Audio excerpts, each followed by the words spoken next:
I'm sure a lot of you guys remember the old ceremonial hunting tradition of eating the heart out of the first animal you kill.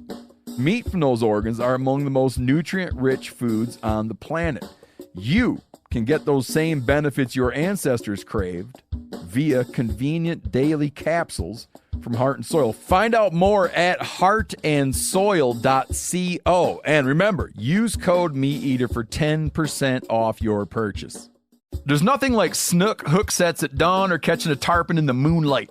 Find your next fishing trip made easy on fishingbooker.com and experience the magic of the Sunshine State or any other destination on your fishing bucket list. Book a blue water adventure in search of sailfish or go snapper fishing with the kids. With over 6,000 captains and trips to choose from, planning your next one just got a whole lot easier. Download the Fishing Booker app on the Google Play or App Store or visit them online at fishingbooker.com to book your trip today.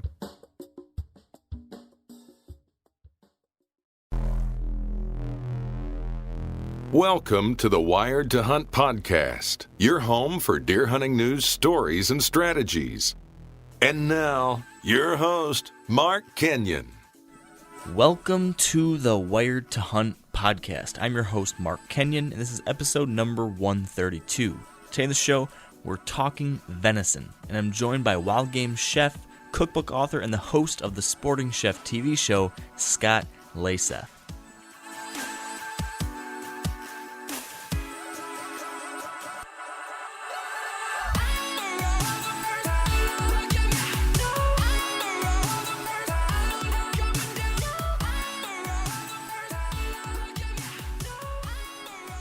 All right, welcome to the Wired to Hunt podcast brought to you by Sitka Gear. And today on the show, as I just mentioned, I'm joined by Scott Leysath. And if you've been watching much hunting-related television over the years, you've probably seen Scott as he's hosted a number of different hunting and cooking-related TV shows, including The Sporting Chef and Dead Meat. He is also the author of the Better Venison cookbook, and today Scott is going to be chatting with me all about this very topic of preparing and cooking better venison.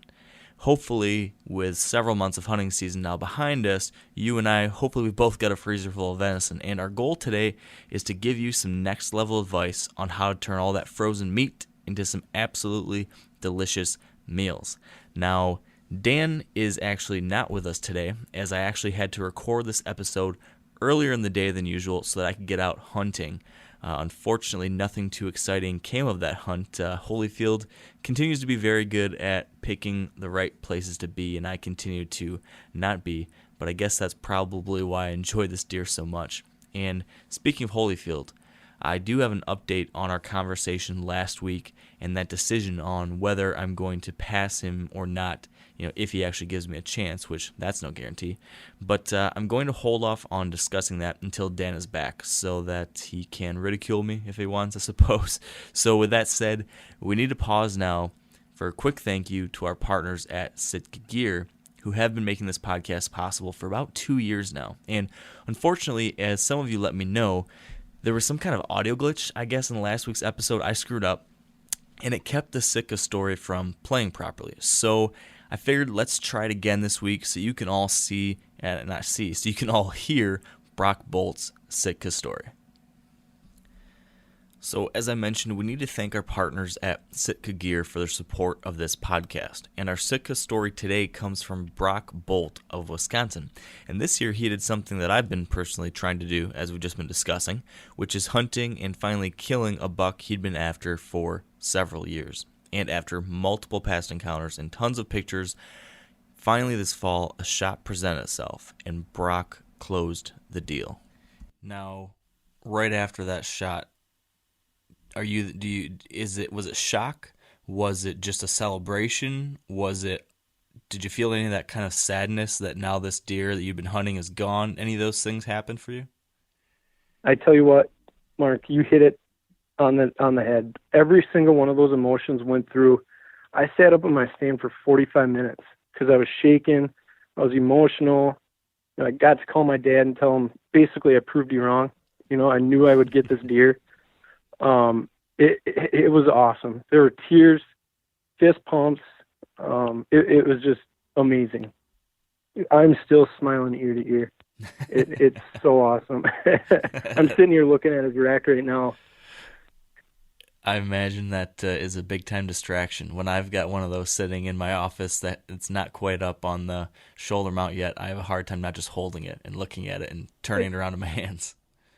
It's so funny. I mean, I seriously pick it up on a daily basis, and just, I look at my other deer, my shoulder mounts on the wall, and I just can't wait for him to be up there for the rest of my days, I guess. That's awesome. There's definitely a lot of special memories wrapped up in those things. Oh yeah, it's amazing. An animal can pump that many emotions through your body, and and just drive you nuts. And that is the God's honest truth. These incredible memories were made by Brock while wearing his Sitka gear. And if you'd like to learn more about Sitka's technical hunting apparel for whitetail hunters, you can visit sitkagear.com. Moving on, we also need to thank our partners at Yeti for their support of Wired to Hunt. And I gotta say, when Yeti first came on the scene a few years ago, I was a little bit skeptical, but when I finally started trying their gear, I did really quickly become a believer. And one example in particular that kind of cemented the status of this product in my mind and this brand was this past summer. And as a lot of you probably remember, my wife and I spent a couple months going out west, and to avoid having to buy beef out there, we decided to bring venison from home for us to have our entire 2 months out there. So the issue, though, was we were going to take 5 or 6 days to get out there, camping along the way and doing different things. So I was kind of concerned about whether or not we could keep venison frozen and good for that entire time period. Could I take venison out there over the course of a week and have it not defrost? Well, I loaded up my Yeti with 2 months worth of venison, threw a bag of dry ice in there, shut the cooler, and put it in the back of my pickup truck. And then we spent 5 or 6 days driving down the highway in the summer, camping and doing all this kind of stuff. It was in the 80s, and when we finally arrived at our rental home, I opened that cooler and swear to God, everything in there was 100% still frozen. There wasn't a single bit of thawing at all, and that just kind of floored me. That was like the aha moment. And I've had similar experiences with their other smaller coolers and their Rambler bottles. So, if you're in the market for a new cooler or you just need a really brag-worthy coffee cup, I really would recommend considering a Yeti. And if you're interested, you can learn more at yeti.com. And now, back to the show, and let's get Mr. Scott Leysath on the line. All right, with us now on the line is Scott Leysath. Welcome to the show, Scott. Good to be here. Yeah, I appreciate taking the time. And, my co-host Dan isn't able to be with us today, but he's a guy that I think really needs to hear from you because I know from previous conversations he's done a number on some of the venison that he's put in the freezer. So I'm hoping that through our conversation today we can get some advice that's going to help all of us successful hunters put that venison to good use and talk about a lot of different techniques and ideas for cooking our wild game. But I guess before we get into all that stuff, can you give us a little bit of background for those that maybe aren't familiar with who you are and what you've been doing? How'd you get to this point, and what exactly are you up to now? Mine isn't exactly a well-planned career path. I've always hunted and fished. I have a degree in psychology, and I was working as a bouncer in restaurants many years ago. They said, hey, you want to be a manager? So I got a 2-week training course on how to be a cook, manager, bartender, got shipped from Tucson to Phoenix, had a restaurant outside of Sacramento. I live in Northern California, and we had game on the menu, and people would say, well, how come mine doesn't taste like yours? I'd say, well, bring it in.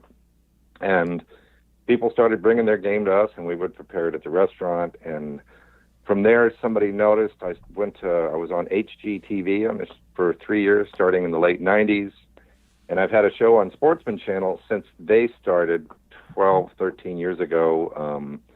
Sporting Chef, Hunt, Fish, Cook, Dead Meat. And the latest show is a reincarnation of Sporting Chef. And we're there to give people some new ideas on what to do with their fish and game. And you also have a venison cookbook that I actually have here in my home that's been very helpful too. So you've definitely been doing a lot over the years to help to help the layman cook some much improved wild game, right? Has that been your big goal?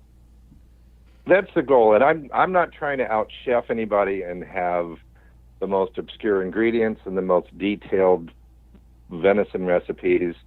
To me, I want the venison to speak for itself. I like fresh ingredients. I like venison that's handled properly. If Dan's had some problems with his venison, the chances are he's probably overcooked it a bit. And what people need to worry about their chicken, not so much about their venison. We don't shoot three-legged deer with mange. We shoot healthy animals. And, different parts of a deer require different kinds of cooking, and it's almost that simple. The more tender cuts, you want to cook fast and hot. The tougher cuts, you want to go low and slow. And it can be as simple as that. That can change the way people enjoy their venison. So let's start right there. Can you tell us which are the tender cuts that should be hot and fast? Which are the tougher cuts that should be the other way? Well, the backstrap, the loin, is everybody's favorite. Now, if I could just get processors to stop cutting those up into medallions and butterflying them as a routine processing deal, that's one of my soapbox issues with processing. I like to take that backstrap and keep it as a whole loin. Yeah. Trim some of the silver skin, give it a good rub with olive oil, salt, and pepper, put it on a grill, get it to about a 130 internal temperature, slice it across the grain into these delicious medallions, and it just melts in your mouth. So I don't know who decided that they need to be butterflied into half-inch thick little portions, but it wasn't my idea. The tenderloin on the inside is obviously the most tender part. It doesn't do any work. A lot of those muscles in the hindquarter that people grind into hamburger, if you remove them from the hindquarter and you don't overcook them, you don't need to marinate them in something all night long to make them tender.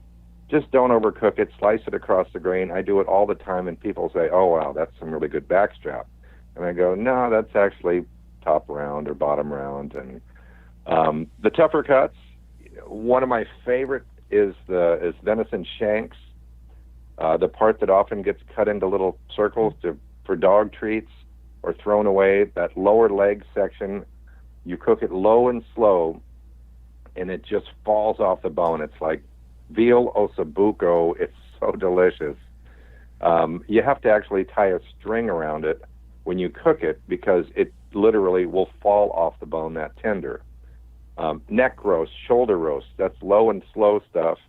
If I'm cooking a shoulder roast, I leave the bone in. I give it a good rub on the outside, brown it, put it into a roasting pan I'm not too attached to, a couple cans of beer, some celery, carrot, onion, cover it up with foil, and in about 8 hours, with a little bit of liquid in there, it's going to break down, and you'll be able to pull that shoulder bone out clean, and these beautiful hunks of meat just fall right off. Wow. That does sound good. So if you were processing your own deer or someone was processing their own deer, how would you recommend they go about breaking it down? And I guess what pieces and parts would you say you should keep together? So you mentioned don't cut up your loins right away into steaks or medallions. Keep those whole. What other pieces and parts would you recommend we keep whole or together, or how we should manage that when we're actually doing it ourselves? A neck roast, that a lot of people don't bother with neck roasts. They're delicious. You can fillet out a neck roast, but it's a lot easier just to cook the whole thing because it's a tougher piece of meat, so it needs to be cooked low and slow. The hindquarter, if you're not going to cook it as a whole roast, take a good sharp blade and remove each muscle from that hindquarter. Get rid of all the silver skin. Anything that's not muscle has got to go. If it's an older animal, you may need to tenderize it a little bit. There's a gizmo called a jacquard that has these 3 rows of stainless steel blades, and it's kind of a spring-loaded deal that you push down into the meat and it cuts across the connective tissue. If you've got a tough older animal, that will turn your hindquarter muscles into loin-like, backstrap-like pieces.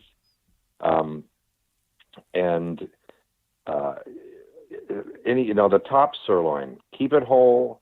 What I get way too often is people that say, give me the loins and the tenderloins, and then grind everything else into hamburger or make it into summer sausage or whatever. Right. And to me, that's just wasting a whole lot of deer. So tell me more about the Jakarta or whatever exactly it was. Are you using that after you've cut that hindquarter into steaks, or are you doing that when they're bigger pieces? Yeah. Okay.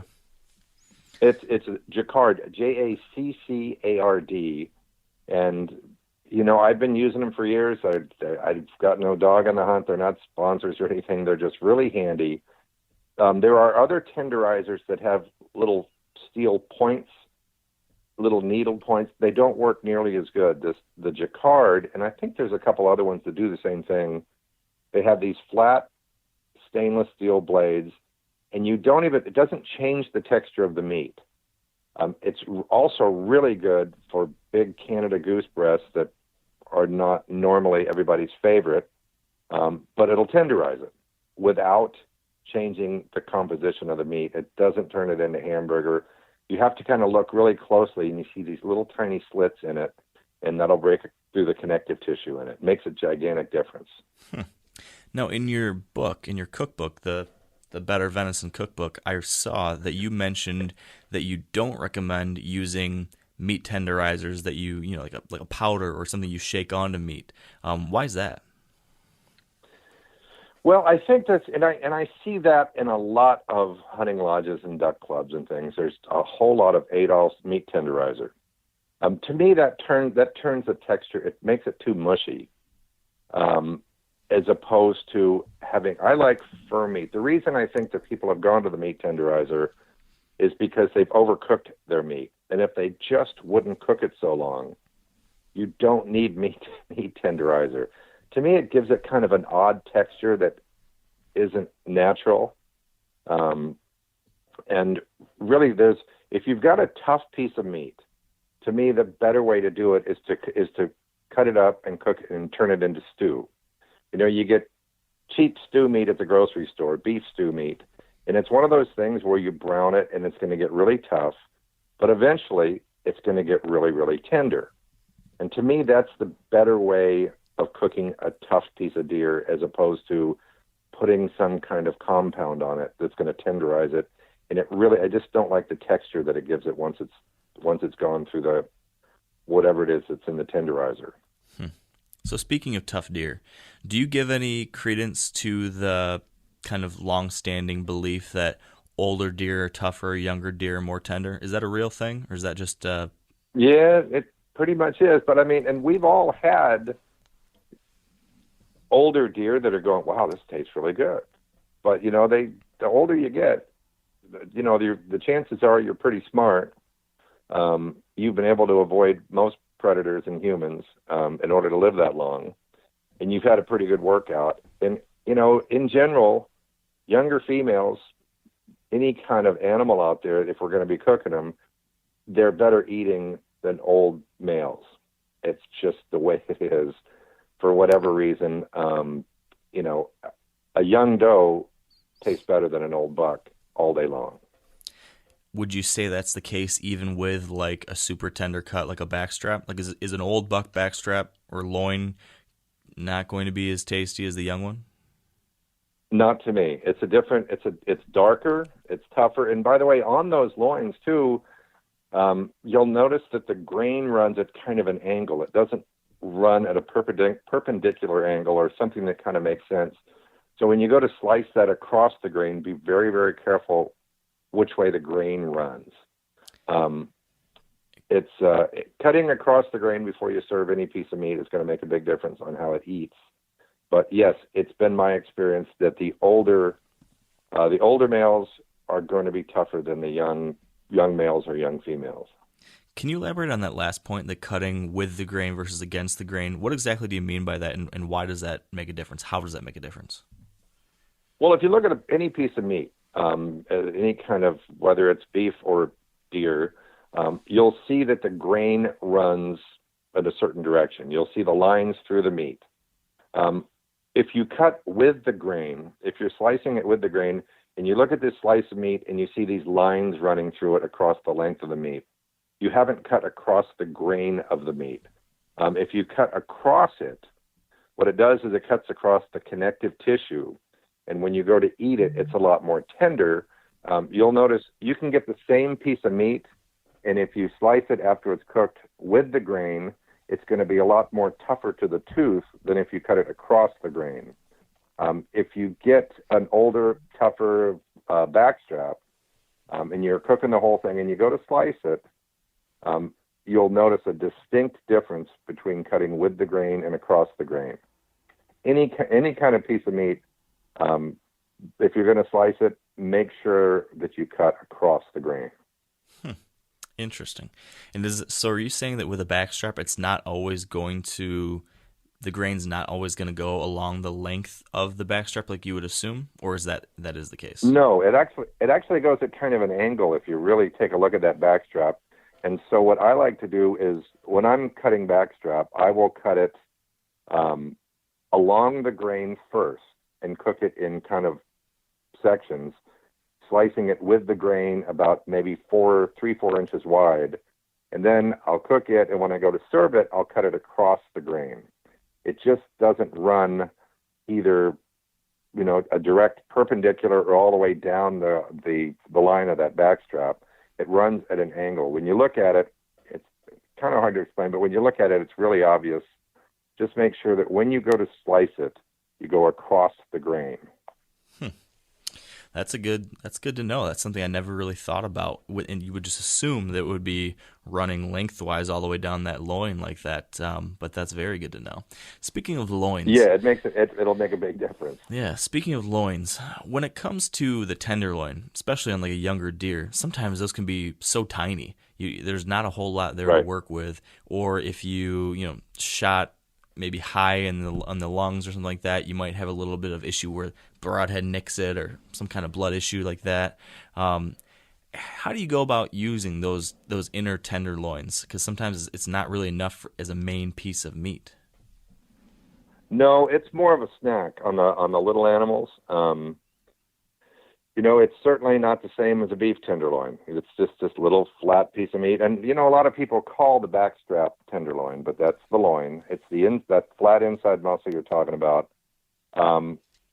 You can try and stretch your tenderloin and wrap it in bacon and do all those kinds of things. But really, to me, it's salt, pepper, olive oil, slap it in a hot skillet or in a pan, and then cut it up and give everybody just a little bite of it. Okay. There's just you could figure out a way to stretch it, but it's so delicate, so tender, unless you happen to be long on tenderloins and you've got bigger deer around there, there's just not a whole lot to it. Yeah. But to your point, sometimes you don't want to mask that because it's just such a tender, delicious piece that keeping it simple and light kind of is the best way, I think, sometimes to enjoy something like that. Yeah, you don't. I'm with you. I mean, if you don't want to soak that in something that makes it not taste like tenderloin or whatever. Like I said, salt, pepper, olive oil, and go, wow, that just melts in your mouth. Yeah. Now, would you say, is that your basic recommended recipe for making a basic venison steak too? Would that be your recommendation for a kind of a perfect, simple venison steak? I like to give it a good rub. I'll take a venison steak, and I like them on the thick side. I'll want it to be about an inch thick. I'm going to rub it with olive oil, fresh garlic, fresh rosemary. I use a lot of High Mountain seasoning. If you don't have High Mountain, some good coarse salt and cracked pepper. I'm not opposed to marinating a piece of meat. I just don't want to marinate a deer steak so that it doesn't taste like a deer steak anymore. All too often, what I hear from people is, man, I marinated it in teriyaki, and then I wrapped it in jalapeno and bacon, and blah, blah, and, it doesn't even taste like deer. It's so good. And I'm thinking, that's not a victory. So if it's treated properly, and you've removed the silver skin, and a deer steak shouldn't look like a cross section of a hindquarter and have all the muscles attached with the silver skin. It should be, each muscle should be separate, and just keep it on a high heat. You want to get it to rare to medium rare, and it makes really, if you take a deer steak and you cut it in half, and you cook half of it well done and half of it medium rare, it's two very different pieces of meat. I love mushrooms. I like red wine. I like balsamic vinegar. If I've got a deer steak in a hot cast iron skillet, I'll throw in towards the end a handful of mushrooms, maybe some fresh herbs, a splash of wine, finish it with a little bit of butter, and then just make this pan sauce that I'm going to put over the top of it. But it's not going to compromise what that deer tastes like. I'm not trying to cover up the taste of deer. Yeah. Something I read in your book that I found, it makes a lot of sense, is the idea of using a sauce like that to cover up the fact that your meat is medium rare, because some people are a little weird about that and they're concerned. Like, I know, like my whole family, for whatever reason, cooked all of our steak like medium to medium well, and my mom was just so paranoid about ever having anything that was even a slightest bit rare. And so for her, right. I know that if she saw this really deep red inner medium rare steak, she'd be appalled by it. But if I put a little sauce on there with some berries or something that kind of blends in, they have no idea that it's on the medium rare side, and they're just shocked at how tender and delicious the steak is. Is that part of your strategy sometimes when cooking this way? I do that all the time with all sorts of dark fleshed game. A lot of times people say, "Oh my God, it's so bloody," and if you take a deer hindquarter, if it hasn't been aged properly, you put it on a rack with a pan underneath it in your refrigerator and leave it there for 2 weeks. And it's going to evaporate a lot of that capillary blood. You've heard about 28-day aged steaks and those kinds of things. It's going to make it so that where we lose it, a lot of times where we lose people is when they see any kind of juice on a plate. They're thinking, wow, that's blood. We can't eat that. We're all going to die. And you're not. I mean, I eat raw deer. I make deer tartare. And when you cover it up with a dark sauce, if you want to fool somebody into showing them what deer tastes like, slice it thin, cook it to rare to medium rare, slice it thin, kind of throw it back in the pan with like you're talking about a berry sauce or something, and then just let them try it, and they just marvel at how tender it is. What I get all the time is people will say, "Man, how did you get it so tender? What did you put on this to make it tender?" And I say, "I just didn't overcook it."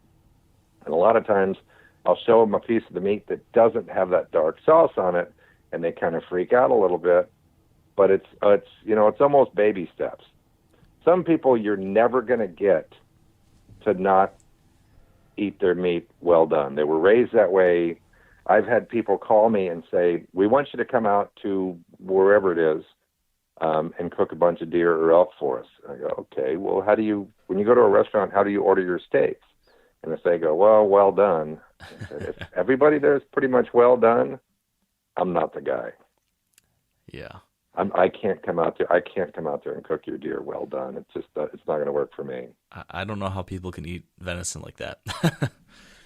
Well, and my dad was an Alabama farm boy, so I had ducks that were cooked for an hour and a half, and deer that was cooked until it was completely gray.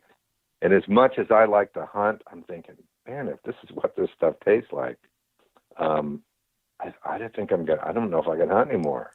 As much as I love to hunt, that overcooked game to me just doesn't taste good. And when you talk to people and they say, "God, is it gamey? Is it livery?" I'm going, no, try this. I don't like liver. If my game tasted like liver, I wouldn't want to eat it. Yeah. Yeah, I think overcooked venison is to blame for a lot of the negative stereotypes about that, like you said, that gamey flavor that lots of people think is out there, that in many cases it's just poorly prepared and cooked meat. Oh, I agree. Yeah. Now, speaking of blood, you were talking about blood there a little bit ago. I've heard you say something about, or maybe I was reading it, about the idea of wiping excess blood off of a piece of meat beforehand. And I've always wondered about that. I've always wondered, like, should I be drying this off? Should I not be drying it off? What's your take on that? Game meat blood in general is not going to improve the flavor. And if you've got a deer steak, let's say you vacuum packed a deer steak and it was not a bloody vacuum pack. And then when you go to thaw it out, there's a whole lot of blood in the bag. That's not going to help the flavor of it. If it hasn't been necessarily aged all that well, and you've got a lot of blood in there, for instance, with ground venison, if I get a package of ground venison that's really bloody, I'll put it into a colander and just let it drain for an hour or so. I'll even kind of press down with it on paper towels and suck a lot of that blood out of there. It's been my experience that if that deer steak, for instance, I'll even wrap it with 2-ply paper towels and wick some of that blood out of there. And then you rub it with olive oil and seasoning and that kind of thing. And then when you throw it in the skillet, whatever flavor you've added to it isn't going to be competing with deer blood, which to me doesn't taste all that great. Yeah. And maybe that's some of that irony taste that sometimes people do talk about, possibly. Sure. Now, we wipe off, let's say we draft some of that excess blood. Another thing that I know is recommended by a lot of people is to rest that steak either before or any piece of meat, either before and or after cooking. What's your take on that? Do you do both? Is it just after cooking it? You know, I used to always let the meat rest for half hour at room temperature, but I've sensed there's been some pretty good evidence that actually taking a frozen deer steak and putting it on the grill, you're not going to lose any moisture content. And it's still, and that way you can get a good rare to medium rare in the center. Resting it after, to me, is more important because when you cook any kind of meat, all of the meat proteins, all the juices go to the coldest part of the meat. So when you rest it, it gives it a chance to redistribute the juice in there, to redistribute within the meat, so that when somebody cuts into that deer steak, they don't get to this middle part where all the juice starts running out. It's a lot more even. And, you know, one of the myths is that people say that when you sear meat on the outside, it seals in the juices. And that's just not true at all. You can cook it low and slow, or you can cook it fast and hot. You bring it to the same internal temperature, and the moisture content is exactly the same. Searing meat on the outside makes it taste better, but it doesn't seal in juices. You know, some people like the juices. Some people don't want any juices. You know, I give it a good sear. Don't cook it past about 130, 135 degrees, and there's just absolutely nothing wrong with that deer meat. So do you recommend always using an internal thermometer to check the doneness, or do you ever do the finger test? I'm the finger test guy because I've cooked a lot of deer. It's what I do. So, but for people that want to know, that people that are more prone to overcooking their meat, get a meat thermometer. You know, you can get one for $5 at the grocery store. The same kind of one that a lot of chefs have in their side pockets on their shirts. And if you're cooking your deer to 165 degrees, it's going to be gray on the inside. And I've had people say, no, I cook it medium rare. And I'll say, describe it to me. They say, it's still a little pink. I said, still a little pink. I'm telling you, you're heading into the danger zone, because once it comes out of that skillet and onto the plate, it's going to sit there for a few minutes, and it's going to start getting less pink and more gray. So if you've got that meat thermometer, I would highly recommend, if you're eating well done now, start at about 145 degree internal temperature. That's going to put you a little bit above medium rare, and you can work your way down to more tender. As you get closer to 130, 135, you're going to find that deer is infinitely more tender. I've had people tell me, what do you do with your deer steaks after you boil them? You know, I use them for a doorstop. I don't know why you would boil a deer steak, but there's people listening right now that are going, well, yeah, we've always boiled our deer steaks. And Wow. To me, that's just crazy. Yeah, that's shocking. Oh, I've heard it more times than I'd like to admit to. There's people boil. I've been places where they serve me boiled deer steaks. Wow. it's nothing. There's nothing good about it. Interesting. Back to the resting the meat real quick on the specifics of that. How long? Because I've heard some people tell me 5 minutes. Some people say shorter or longer. What's your recommendation for that? How long it needs to rest? And then do I tent it with aluminum foil or do I just let it out to room temperature?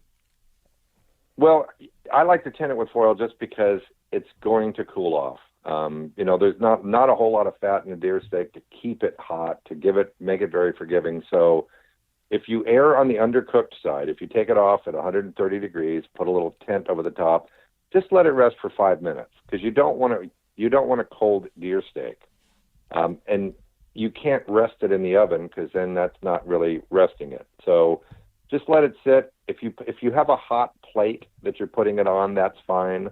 I'll take a plate, put a little water on it, and stick it in the microwave for 3 minutes to get hot, and then let that deer steak rest on that warm plate with a little loosely tinted foil over the top. 5 minutes for a deer steak is plenty. For a bigger roast, you want to let it rest about 10 or 15 minutes. And then when you do slice into it, you'll find that the juice is distributed a lot more evenly, and you're not going to have dry spots and moist spots. So with that roast, when you say you need to let that roast rest, would it count as resting if I have it like in a crock pot on warm, or is that still cooking it and I need to take it out and set it out for that period of time? Yeah, that's still cooking it. And when you're cooking it in a crock pot, are you cooking it to medium rare? Are you doing like is it still on the rare side? Because a lot of crock pot is what we use for the lesser cuts, and more people are looking for more of a pot roast consistency. So if you're looking for that tender pot roast consistency, you can leave it in the crock pot indefinitely, and it's not going to make any difference. The resting part is if you're going for a roast that's going to be like sliced roast beef that you would get at a deli with that nice red color in there. I gotcha. Needs to come out of the crock pot, need to let it rest on that warm plate for about 10 or 15 minutes, and then when you slice it, you're not going to have all the blood running out. I follow you. So yeah, with my roast, we've always done them kind of crock pot style or like in a Dutch oven, I guess, where it's just right. long time with, some type of broth or stock and vegetables and all that kind of stuff. How would you go about doing the big kind of roast beef style thing where you're going to slice off pieces? I've never done that. What's the strategy there? Well, the strategy, you bone it out first, so you're going to remove that leg bone in there, and then what I like to do is I like to kind of butterfly it out, season it liberally with olive oil, garlic, High Mountain, salt and pepper, whatever you got. Roll it back up and tie it with some string. And then I'll take some more olive oil on the outside and I'll brown it. Dutch oven's a great way to do it. You brown it on the outside, and I like to put a little liquid in there, whether it's wine or beef broth or whatever. Put a lid on it, stick it in the oven. You want to get it to about 130, 135 degree internal temperature. And then, it's going to work just like roast beef. And you want to take it out, you untie it, and then you slice it. And what it does, you're still going to have some of that connective tissue in there that won't dissolve at 135 degrees. But for the most part, it's still a great piece of meat. You just have to be very careful because the grain on those different muscles are going to be running in different directions. So as you're slicing across the grain, you may get to a piece that's a little chewy. Just kind of take a look at where that grain is and always go across the grain. And, it makes a great sandwich. If you do it kind of Texas style, you can do it in a smoker or in a grill at low temp. And you want to give it a mop, which is basically melted butter, a little bit of garlic, and some water, and you just brush it while it's doing that. And it's going to keep it moist while it's cooking, and it's going to give it a nice crust on the outside. I mean, we like roast beef that's crusty on the outside and medium rare on the inside, and you can do the same thing with your deer roast. That sounds really good. Speaking of stock, you mentioned possibly putting in wine or a broth or stock or something like that. Do you ever make your own venison stock? Is that something that is relatively easy for the average person to do? All the time. I have there's usually a pot of stock going at my house, whether it's waterfowl. Right now I've got pheasant stock in there. If you take the deer bones, and what you want to do is the bigger bones, if you can slice them in half, because you want to get to that marrow on the inside, you roast them in a pan in the oven, get them nice and browned, throw in some celery, carrot, onion, get everything really nice and brown, and then I dump all of that into a stock pot, throw in some fresh rosemary, some garlic, just cover everything with cold water, because what we want to do, the cold water is going to help bring the collagen out when you make the stock. Bring it to almost a boil, and then keep it uncovered. Let it simmer low temperature all night long. In the morning, you're going to walk into the kitchen and go, wow, what is that incredible smell? You take the bone out. I kind of pour the whole thing through a colander. The liquid that I've gotten out of there, I then take the colander, I'll line it with some cheesecloth, and pour it through that again to get the little pieces out. And then you can take that broth and put it back in the stock pot and reduce it by about half, and that's going to concentrate the flavor. And now you've got this venison broth that's so much better than any bouillon cube. I don't care what kind of animal it is, if I'm roasting a few chickens, I'm going to always take the chicken carcasses and make stock out of it. I hate to waste that good protein because it tastes so much better than anything you'll get out of a can or a bouillon cube or a paste. What bones specifically should we be using for that? The ones that we normally have are, if you've got that hindquarter bone, you want bone that actually had a fair amount of meat on it to start with, because that's going to give it flavor once it's browned.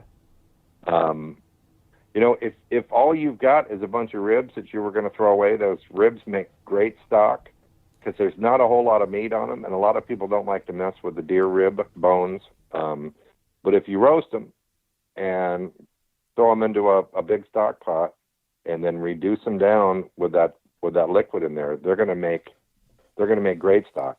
If you do the neck roast and you pull all the meat off the neck roast after it's done, then you throw that neck roast, the neck bones, into a stock pot and make stock out of it. It's great.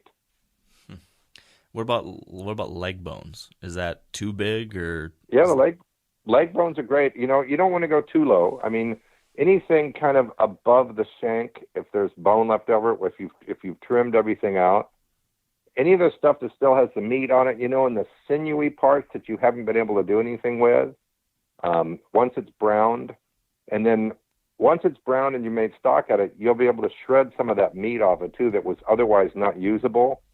Once you've made stock out of it, when you pour the solid parts into that colander, you can pull that meat off. It comes right off of those otherwise sinewy parts now. And you can use that meat to make barbecue, or you can throw it back into a soup and make a venison soup or stew with it, with that nice, tender, shredded piece of meat that would have otherwise not been usable. Yeah, that seems like a good idea. Speaking of the things that always, sometimes aren't usable, or sometimes people don't think it's usable, you mentioned venison ribs. Is there any reasonable way to use them other than this stock idea? Because like you said, I think most people are intimidated by trying to get the pieces of meat out of there. Can you actually cook venison ribs like you could with real ribs?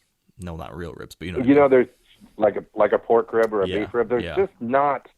There's on an average deer, there's just not a whole lot of meat on those ribs.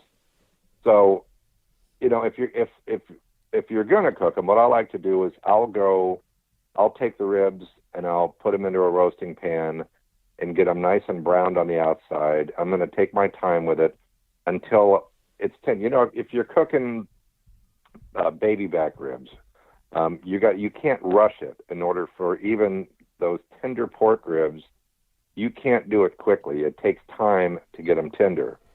So with the deer rib, as little meat as there is on there, brown it, take your time with it, put it into a covered pan with, again, a can of beer, a little stock, whatever. And then when they start to get tender, Then you can slap some barbecue sauce on them, throw them on the grill, and finish them that way. And that way you're going to get some flavor. And they're good when they've got a little crust on them too. But if you just take deer ribs to me and throw them on the grill, they're going to be too tough, and you're not going to be able to get much off the bone. You got to get them tender first, then grill them. And you're not going to get a bunch of meat, but it'll give you something to do while you're watching your steaks cook. Yeah, it's not a bad idea. Another thing you mentioned there was pulling off some of that excess meat off of the bones and possibly using it in like a soup or stew. I feel like there's like the generic stew where you just, cook some stew meat and potatoes and a couple pieces or a couple different vegetables. But are there any other ways that you create a stew or soup that's unique with venison that would be worth sharing? Any kind of stew recipe that calls for beef, you can do with venison. I love to take a good dark beer like a Guinness and put that into my stew and give it that kind of flavor. It gives it a different dimension. I like actually putting coffee into stews, gives it kind of an acidic edge. And people all the time will say, God, I can't put my finger on what that flavor is. And it gives it kind of a smoky flavor. And once that coffee reduces in there and it gives it more character, really anything you can do with beef, you can do with venison. Any of your favorite beef recipes you can do with venison. A lot of times it's just a matter of different cooking times. Stews are really forgiving because stew meat in general is, you can use lesser cuts of meat. You can use those shoulder cuts, cube them up, brown them, and then the liquid and slow heat and low temperature is what's going to make that work. I'm telling you, I don't care how tough the meat is. If you cook it slowly and liquid, it will eventually be tender. All right.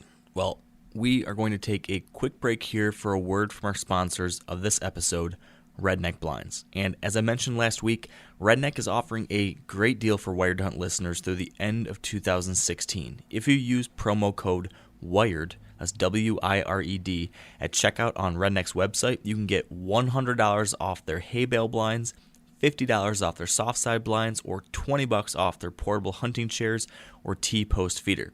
And just recently, I was able to chat with Dr. Grant Woods about how he's personally been using one of these Redneck soft-sided ghillie blinds with great success. Yeah, my dad's 86 and recently went through a long bout of chemo, several sessions of chemo, so he's got a little bit limited mobility right now.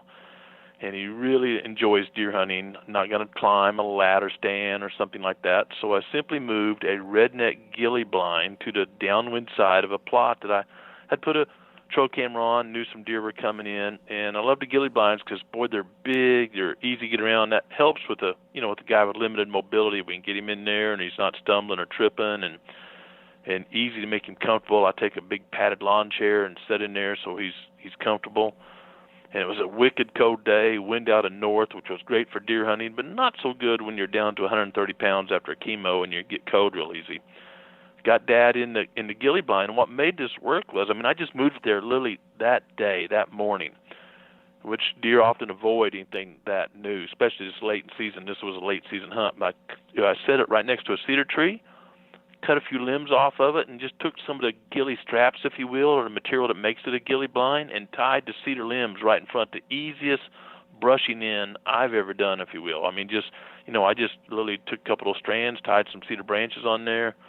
We got in the blind about 3:15. We had a yearling buck in the field, and it kind of drifted on through. And then a little later, had a bunch of does come in, and finally a nice buck come out. And my dad was able to make the shot. But above and beyond that, it wasn't just Dad making shot. Again, limited mobility, and the deer come in at kind of an odd angle in the field.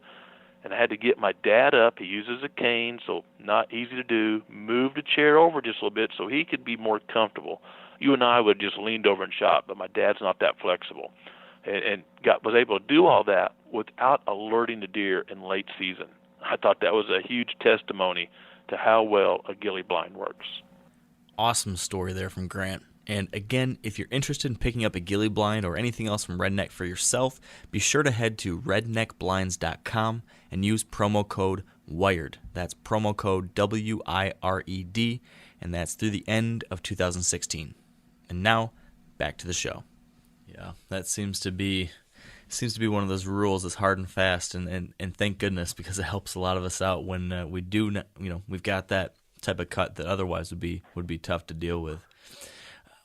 I'm curious, when it comes to chili, you talked about some of the soups and stews. Chili is another one that is a frequent venison dish that a lot of us are working with. What's your ideal chili recipe going to look like?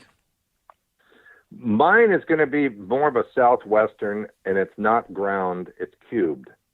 The reason I think we have a lot of venison chili out there is because people have so much of their meat ground.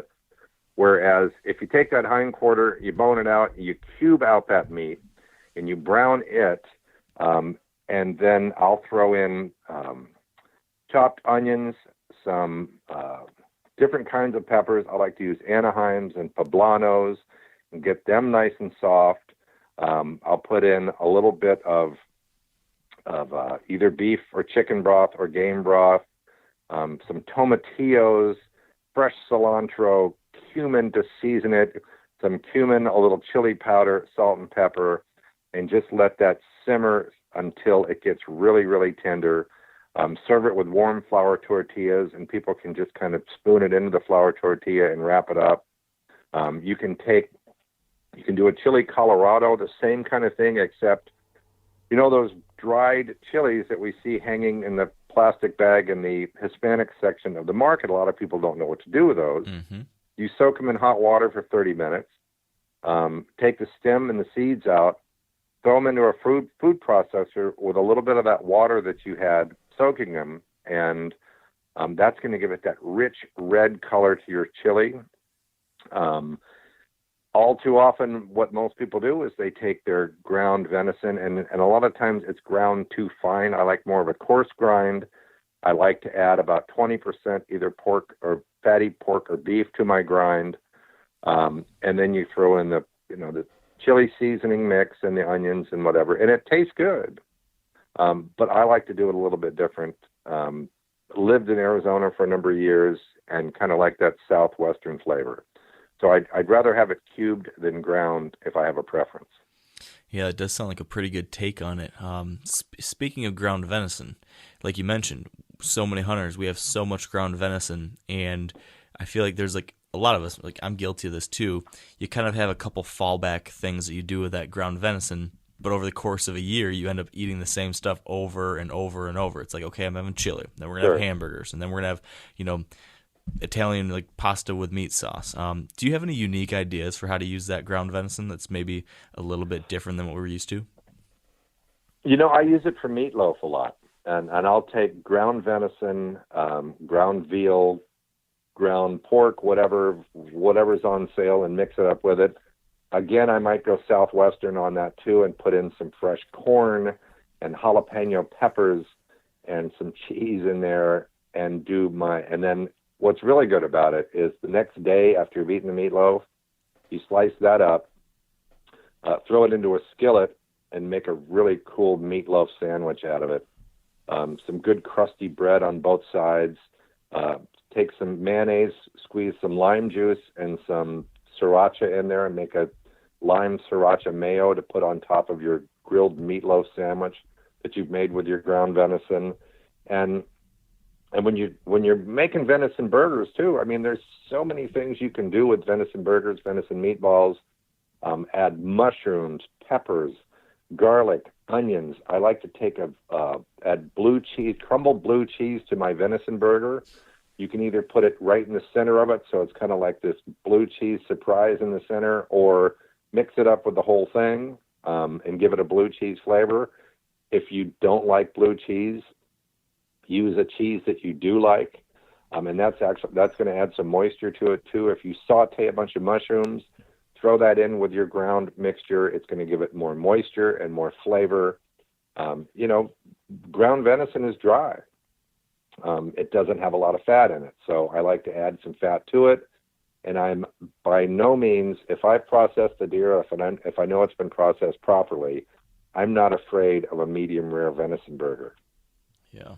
So what is your process for just a basic venison burger? What's the right way to get that going from beginning to end? Well, I'm going to take whole muscle. Rather than having it ground ahead of time and having it ground into burgers, I'm going to keep it frozen in 2 or 3 pound chunks. And then I'm going to throw it into a grinder with I find that pork shoulder is just about the right consistency for me, the right amount of fat. And I'm going to grind those two together. I'm going to season it with salt and pepper. And then depending on what kind of flavors I'm into, I can just take that, turn it into patties and slap it on the grill. And that's a great burger as long as you don't overcook it. That pork shoulder is going to make it a little bit more forgiving because it's going to add fat to it. So if you do happen to cook it beyond medium rare, it's not going to be dried out and overcooked. But that's pretty much the grind. To me, the meat's going to last a lot longer. It has more character if you thaw that meat out and you grind it fresh with that pork shoulder. It has a better flavor to me than if I've got some burger patties that I've had in the freezer for several months. I like the whole muscle meat better. So I know some people, when they're not able to grind in their own pork, they'll use different binding agents to try to replicate that type of thing. That'll be, hold it together a little bit more and give it a little more moisture, like, I don't know, egg or breadcrumbs, stuff like that. Is that egg a bad and breadcrumbs idea? No, that works fine. And I'll do that too. If something, what I do is I'll kind of squeeze it together. If it doesn't hold together, then I might add a little egg. Another thing that I like to use, back on the Southwestern deal, I use masa flour, the same thing that you use to make tamales with, and it gives it kind of a corn tortilla flavor on the outside, and it's going to help it bind, especially if the ground has too much blood in it, it's too moist. It's not going to hold together. So if you just take that ground and you just dust it with a little bit of seasoned flour or some of that masa flour, and then you start making your burger patty with it, it'll hold together. I don't like to use a lot of breading in there, but I'll use that too if I need it to help bind it. An egg, of course, helps as well. So if your burger falls apart, it's easy enough to fix with the egg, the breadcrumbs, the flour, and just play around with it. Give it a squeeze, see if it holds together, throw a little sample piece in the pan, and if it holds together, you're fine. If not, it needs a little help, then sprinkle a little flour or whatever on there to help bind it together.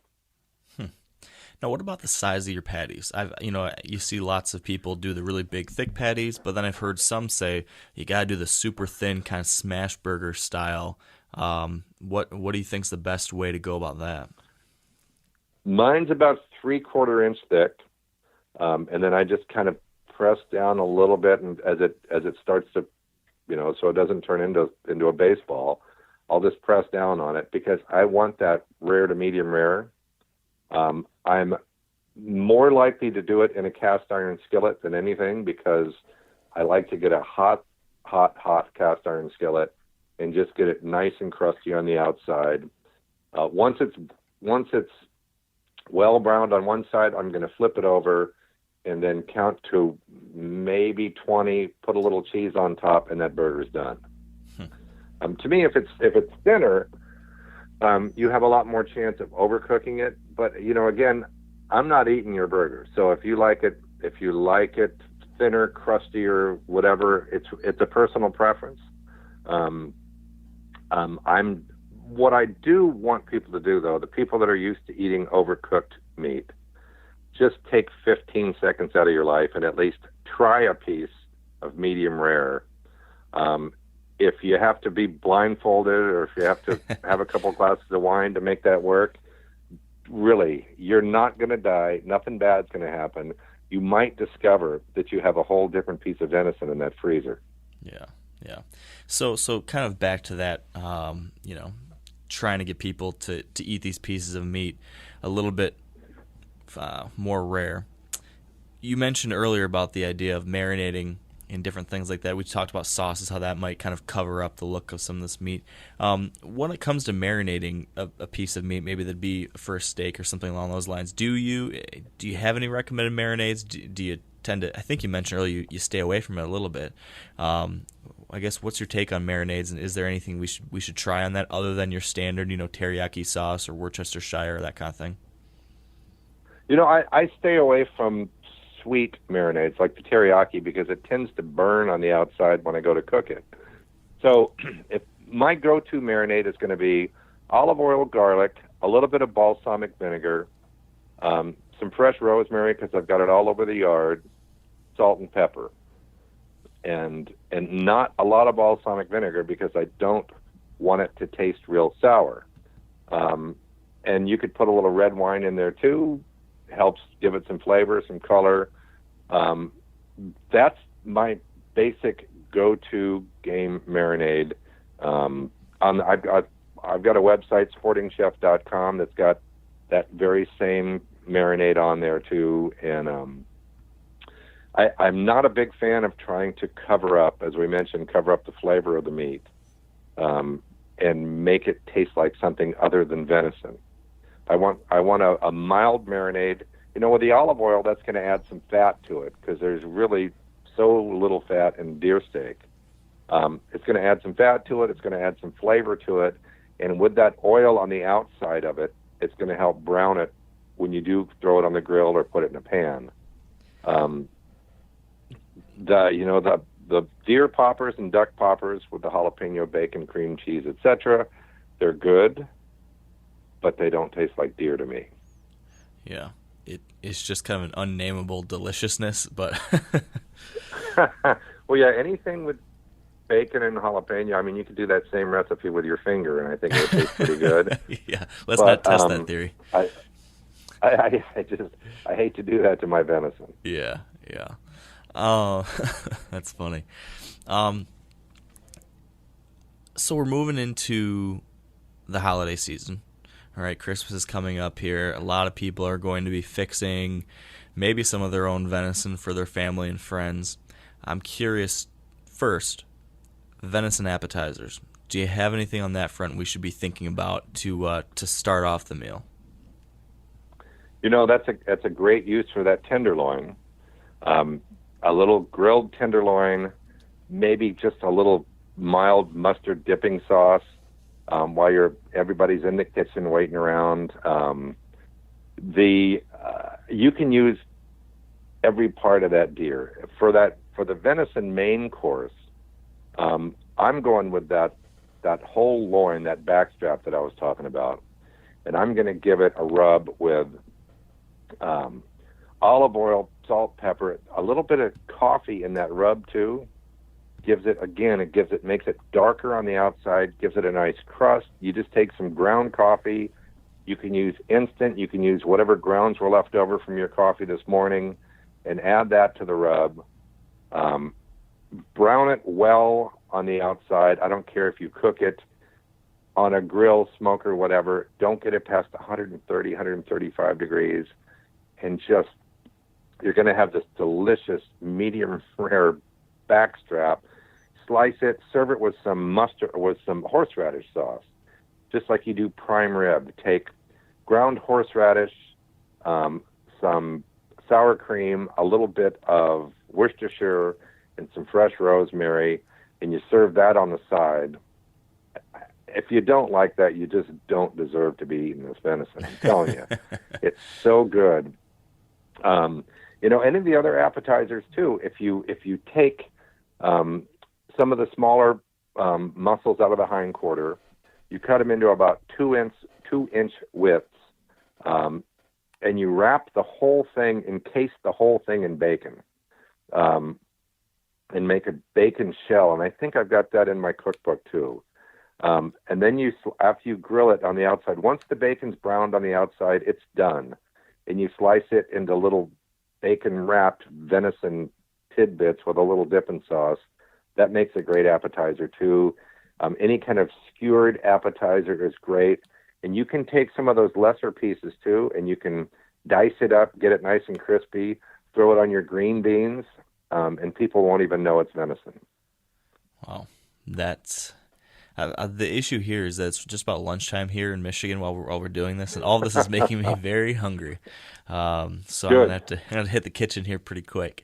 So those are some appetizer ideas. You mentioned what sounds like a terrific main course. Is there any other ideas for the main course other than that loin idea?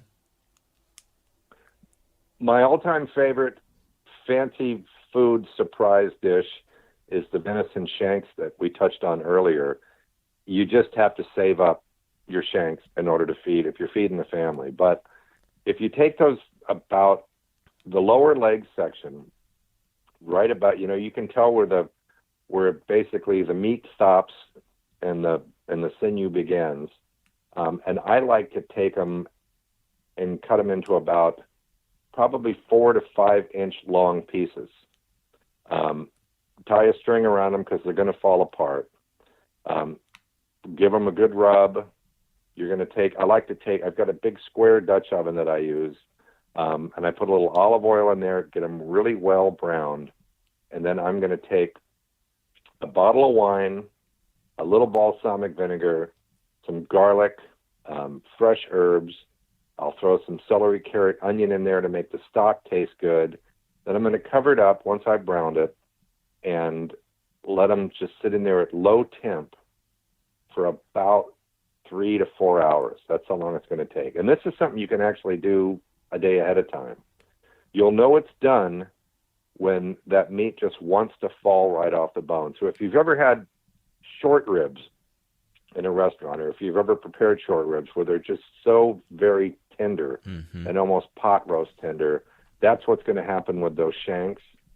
And you take the pan juices and you pour the liquid out, and you whisk a little butter in there with it, and maybe throw in some mushrooms, and you make that as your pan sauce.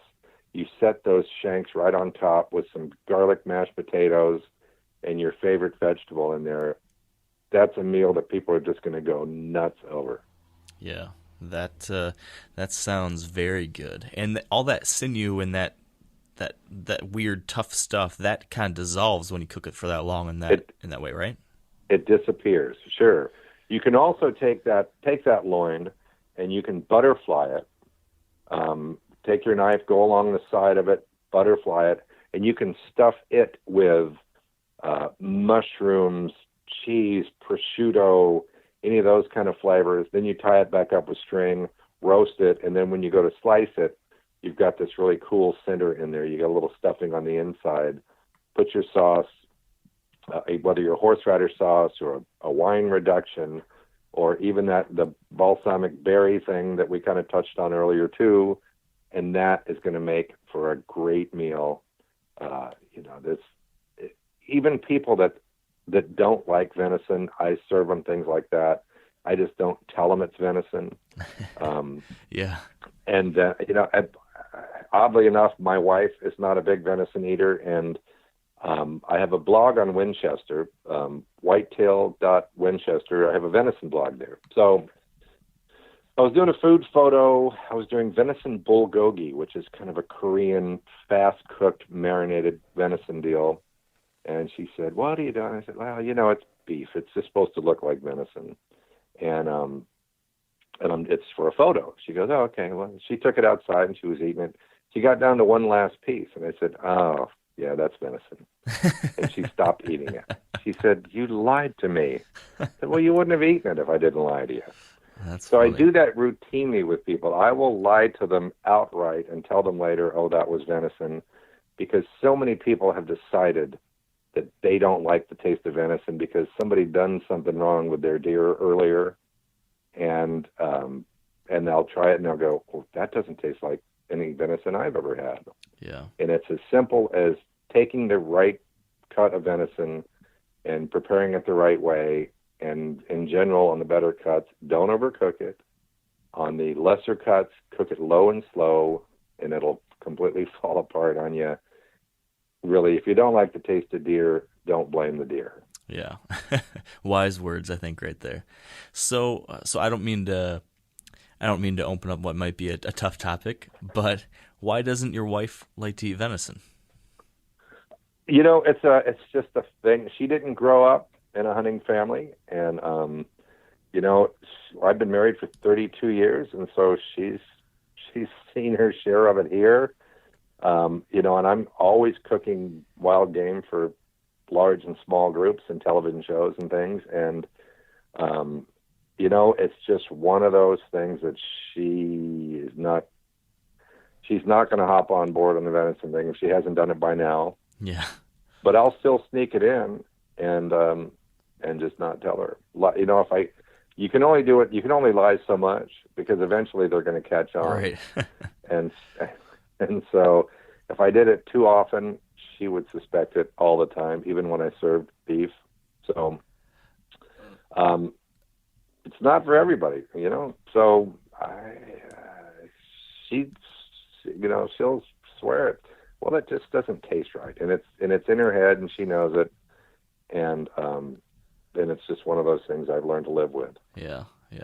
It is funny though how I think a lot of people, especially before they've ever tried venison or wild game or anything, they have this preconceived notion that because it's different than what they're used to, or because for whatever reason they think if it's a wild animal and Joe killed it, well, that seems weird, or it's not going to taste good. There's so many of these. I think because so many people are disconnected from it, they have these strange assumptions about it. In most cases, usually, if they can try it with an open mind, they realize there's not so much truth to it. But it's tough for some people to get over. I understand that. Yeah, a lot of people think that their meat is raised in shrink wrap packages at the grocery store. Yeah. And, you've got people coming out of the city now to shoot their first deer and discover the roots of their food, which is great. I mean, that's something we've done all of our lives, right? We hunt and we bring food up, and we know how great it tastes. I think it's great that people are figuring out that food maybe isn't raised at the grocery store, but people have a mental image of, oh, I can't believe you're eating Bambi. They're so beautiful. Well, they're delicious too. Yeah. And we have to harvest our deer, or they'll be overpopulated. We're living where they were, and there's no choice. We have to hunt deer. Yeah. And so, it's part of the deal. It's not a matter of if we, what would happen if we stopped. If all of a sudden we couldn't hunt deer anymore. Yeah. There'd be a bunch of sick, dead deer everywhere. Yeah, and then you've got people that are happily eating their ribs and hamburgers and things, and conveniently choosing to ignore the fact that was once a cute calf or piglet. Right. Right. And it's like you said, when they see it in a cellophane package, it doesn't quite connect in that way for them, and they just so many people have no idea, or just choose to keep it in the back of their mind and not ever think about it. So. Well, and that's what I'll ask them. What do you have? Why don't you like cows? What do you have against cows? Why are you eating them all the time? Yeah. So, Scott, this has been really helpful, I think, for a lot of people. But if someone's listening now and they're thinking, "Hey, I want to try some of the stuff, but I cannot remember that full recipe you mentioned for such and such," where can they go to get more, to learn more, to get your cookbook, or to watch your show, all that kind of stuff? The TV show is on Sportsman Channel. It's called Sporting Chef, and it's on Sunday mornings or Sunday afternoon, 12:30 p.m. Eastern, and it's on a few other times during the week. SportingChef.com is my website. If you go to Sporting Chef YouTube, Sporting Chef Instagram, we've got all sorts of stuff there. I'm also the cooking editor for Ducks Unlimited magazine, so if you go to the ducks.org website and you're a waterfowl guy, there's plenty of stuff there for you. The cookbook is most easily accessible on Amazon, and it's the Better Venison Cookbook. Whitetail.Winchester is my venison blog. Lots of free information out there. I would start with the Sporting Chef website and the venison, the Winchester blog. And if you still need more, I'd appreciate it if you buy a cookbook. But really, there's enough free information out there on what I do to keep you busy for a long time. Yeah, well, I can attest to what you're putting out there. I've put some of these recipes to the test and have really enjoyed them. I think I had an apple stuffed venison backstrap relatively recently that was from the cookbook that was dynamite. Right. So yeah, anyone listening, highly recommend you check this stuff out. And Scott, thank you so much for sharing this and spending your time with us. Yeah, man, I appreciate it. Thank you. And with that, we will wrap this up. So big thank you to our partners who help keep this show on the air. So thanks to Sitka Gear, Redneck Blinds, Huntera Maps, Yeti Coolers, Ozonics, Carbon Express, Maven Optics, and the Whitetail Institute of North America. And thank you all for listening today. Really appreciate it, and I hope you can put some of this venison cooking advice to some good use soon. I wish you good luck braving the elements here on your next late season hunt, and I hope you'll stay wired to hunt.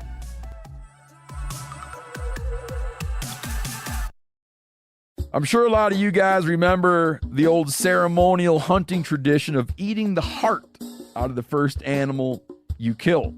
Meat from those organs are among the most nutrient-rich foods on the planet. You can get those same benefits your ancestors craved via convenient daily capsules from Heart and Soil. Find out more at heartandsoil.co. And remember, use code MeatEater for 10% off your purchase. You ever get that feeling the walls closing in, the concrete jungle suffocating you? You crave some wide open spaces, the chance to connect with nature, maybe in a spot all your own. Well, head over to land.com. They've got ranches, forests, mountains, streams, you name it. Search by acreage. You can search by location. You can search by the kind of hunting and fishing you're dreaming of. Land.com. It is where the adventure begins.